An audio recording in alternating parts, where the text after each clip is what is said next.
there's another way you can help those battling the virus, but you have to be part of a very special, exclusive group of folks, those who have already had and recovered from COVID-19.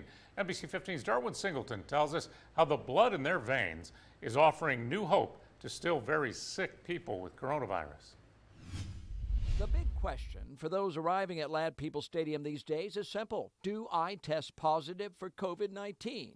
But what they're actually learning is whether they have developed antibodies to the virus, the microscopic critters that your body creates to fight it. The antibody test tells us who has had it but no longer do, but they've had it at some point in the past, or they could currently still have it and it's active.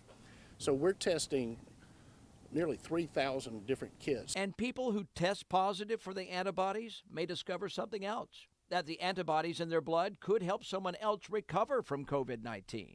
When you recover from one of these diseases, just like you would the flu or cold or anything else, you make antibodies. Those antibodies are what help your body fight off the virus and eventually lead to you feeling better. Dr. Chris Law is Vice President of Medical Services at Lifesouth Community Blood Centers. He tells me the antibodies developed to fight COVID-19 can actually be found in the blood's plasma of those who've recovered from the disease. It's called convalescent plasma, and Lifesouth is beginning to collect it. We're taking somebody else's antibodies that they've already formed, they've recovered, and putting that into somebody who's very ill. The theory with that is that someone needs that boost to their immune system that helps the disease course be shorter, potentially may help reduce mortality as well. Convalescent plasma donors must have already tested positive for COVID-19, and they must be symptom-free for at least 14 to 28 days. An additional test may be required.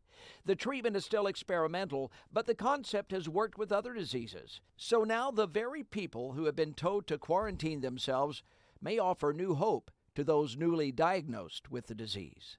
In Mobile, Darwin Singleton, NBC 15 News. All right, so if you have recovered from COVID-19 and you'd like to donate this life-saving plasma, or if you just want to donate blood, Lifesouth wants to hear from you. We have their contact information under this story on our website, mynbc15.com.